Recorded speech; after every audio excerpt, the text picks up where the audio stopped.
que apostó por una expulsión, gente que inclusive también tenía una tendencia más conservadora, pero dijimos el justo medio, suspenderlo, y hasta que duren todos los procesos. O sea, la suspensión va hasta que él pueda resolver hasta su parte judicial, ¿no? O del Ministerio Público, y por supuesto lo congresal. ¿Y qué implica la suspensión? ¿Qué significa? Que significa casi, entre comillas, casi una expulsión. Obviamente el hecho con la suspensión es que él ya se le aparta de todo, como que fue desde un principio. O sea, nosotros desde un principio dijimos a investigarse, a llevarse el debido proceso, nos allanamos inclusive a lo que ética diga, no vamos a blindar a nadie, como lo dijo nuestro líder, y en ese sentido estamos cumpliendo absolutamente y rigurosamente todo lo que nos ¿Era una situación de la que tenían alguna noticia o les ha sorprendido? Nos sorprendió. ¿Totalmente? Totalmente. ¿Nunca escucharon nada? Para decir, al interior de la bancada de Solidaridad, porque sí he escuchado ahora que otros colegas sí sabían que había... Que Congresista Simón dice que todos sabían. Voces, sí, pero no. Nosotros en Solidaridad... Qué raro, ¿no? Ha sido un baldazo de agua fría, porque en el fondo, les comento, al interior de la bancada, Michael gozaba de un prestigio grande, o sea, era una persona que, miren, por su discapacidad, 2 veces vicepresidente, ha sido vocero también de la bancada. O sea, en el fondo, y cuando hemos conversado y hemos tenido nuestras reuniones, ha sido una expresión de mucha rectitud, de mucha moral. Y entonces cuando de pronto te sale el reportaje, caramba, dices tú, aquí hay algo complicado. Es más, en una primera parte de sus descargos, de algún modo había cosas que podrían justificarse, ¿no? Por ejemplo, lo de las sillas, que en el fondo es verdad, iban como a su responsabilidad, pero eso podía pasar a un municipio, el municipio a su director comunal, alguien no le entregaba de repente el reporte, ¿no?, de que había recibido la silla. A fin de cuentas, ¿quién carga? El congresista. O sea, había cosas que podrías decir... Se habla de que la situación es muy grave, se habla incluso de que arriesga 15 años de cárcel. ¿Usted cree que se justificaría una prisión? A ver, yo por eso siempre lo hemos dicho, hay que respetar el debido proceso, ¿no? A nosotros mismos, y yo lo he podido vivir en estas últimas semanas, creo que toda la bancada, que había ante las evidencias, como que es ya, expúlsalo, ¿no? Y mucha gente hasta te decía, ni un minuto más y hay que sacarlo. Pero siempre hay que respirar hondo, y creo que hay que escuchar a la otra parte. Y creo que respetando el debido proceso, más bien ya tienes después la satisfacción de que dices, muy bien, se tomó lo justo, lo sabio, lo que debe ser. Y en ese sentido hemos procedido. Pero ¿no? Lo que dice la Comisión de Ética es que las pruebas son contundentes. Y como lo ha dicho Armando, el procurador Arvizo dice que podría recibir una pena de 15 años. Y el ex congresista Naya Stadi dice que lo espera en la cárcel. Sí. Que él ya debería estar en prisión. Sí. ¿Cómo tomaría ustedes que uno de sus miembros termine en prisión? Mire, lo primero es que justamente por eso, ante estas evidencias y todo lo demás, dijimos, ética que investigue.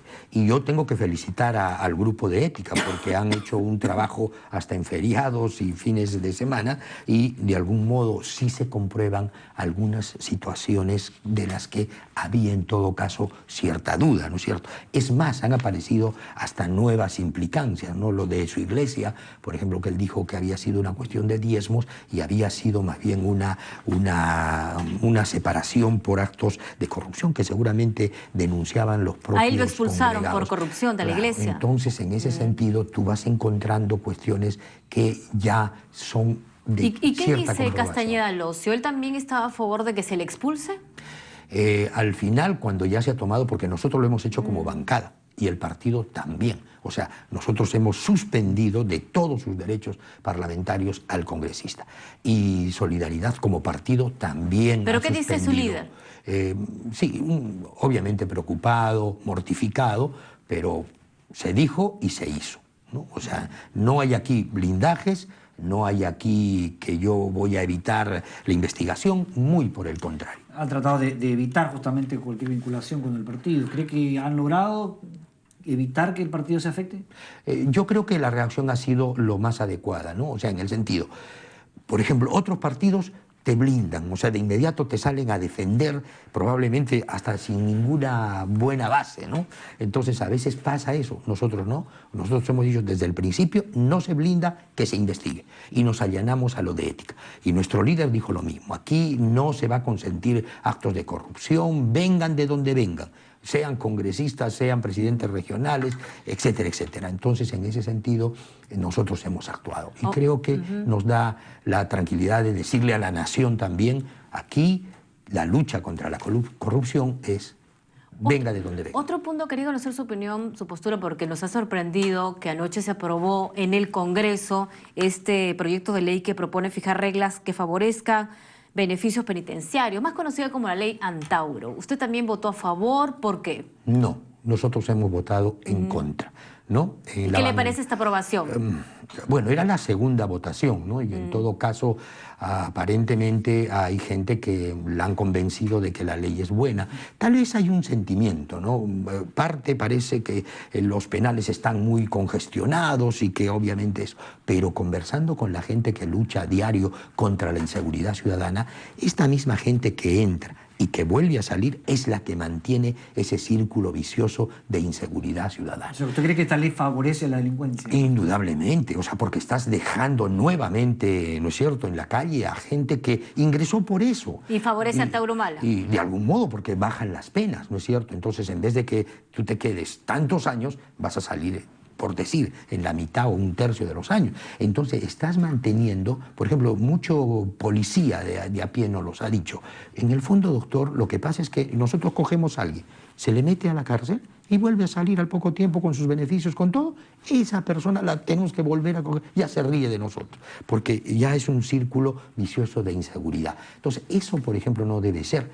Y más bien las cárceles tendrían que una suerte de otra reorganización. Por ejemplo, en las cárceles debería hacérseles trabajar.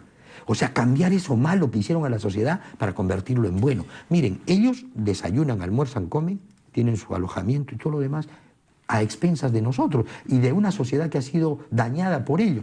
Por ejemplo, no hacer carpetas, pizarras, cuestiones educativas, hacer carreteras. Yo presenté un proyecto de cárceles productivas. En el fondo, el reo debería pagar todo lo que gasta del Estado, reparar un poco su culpa, podría salir con un oficio y hasta podría pagar sus reparaciones civiles, que muchas veces solo son un saludo a la bandera. Bien. Pero hay otro tema que es lo de hoy. Hoy día va la canciller al Congreso. ¿Y cuál es el talante que tienen ustedes? ¿La van a apoyar? ¿Van a pedir su salida? Bueno, yo creo que aquí hubo descuidos, ¿no? Vamos a ponerlo así. O sea, creo que, por ejemplo, no, hubo descuidos que, más bien, esos descuidos te hacen cometer grandes errores. Completaré la frase. O sea, el gran problema aquí es que ha habido una falta, los respetos guardan respetos, ¿no es cierto? Y si bien es cierto, hay una escala y hay una invitación por allí de otro presidente, no lo vamos a hacer venir al presidente hasta Perú para que vuelva, etcétera, etcétera. Lo que sí era concreto es que debió decirse, porque más o menos creo que la invitación es del 2, hagan de cuenta que ya salieron ustedes de viaje. No le cuesta nada al Poder Ejecutivo coordinar con el Legislativo y decir, comisión permanente, ¿saben qué? Acá hay una invitación del presidente Hollande, ¿no es cierto? Y que nos dice que al presidente lo está invitando. No se hizo. Entonces, no ¿qué supone eso? ¿Habrá una responsabilidad de la ministra o no? Yo creo ¿Se debe censurar a la ministra? Sí. Hay que escuchar. ¿No? Yo siempre he dicho, nosotros tenemos 2 orejas, una boca, para escuchar el doble, ¿no? Y en ese sentido hay que escucharla y hay que ver sus razones, porque he visto razones, lo que decíamos hace un momento, o sea, uno sale con una versión, el otro también quiere defender y el otro también no diré que genera suspicacias. Y genera suspicacias, o sea, ahí las cosas deben ser, definiréis y no pelearéis, ¿no? Sócrates lo decía. Entonces ahí las cosas tienen que ser claras. Entonces, si de repente tengo que aceptar, ¿no es cierto?, mi error, disculpen, la verdad de cosas es que sí invitaron al presidente, no lo comuniqué a tiempo, no volverá a pasar. Pero si empezamos a decir y a justificar que esto, que aquello, que no, que fue una conexión, que fue una parada técnica, la parada técnica además es un vuelo comercial. Entonces, ¿vamos a hacer ir a la ministra para que se disculpe? No. Vale decir, hay que escuchar, Armando. O sea, de lo que se escuche, de lo que se le pregunte y de lo que responda, podríamos ir hasta la censura o una fuerte llamada de atención en todo esto que en el fondo es, como bien decíamos, un detalle, un descuido, vamos a ponerlo en esa parte, pero que podría convertirse en un tremendo El Premier error. ha dicho que estas normas para autorizar los viajes del presidente al exterior son arcaicas y que deberían ser revisadas, cambiadas. El presidente debería salir sin necesidad de solicitar permiso al Parlamento. Es que tenemos amargas experiencias con relación a eso. Yo no creo que hay que calificar, esa es otra de las fallas, ¿no es cierto? Decían, si tú no descubres el error se perpetúa.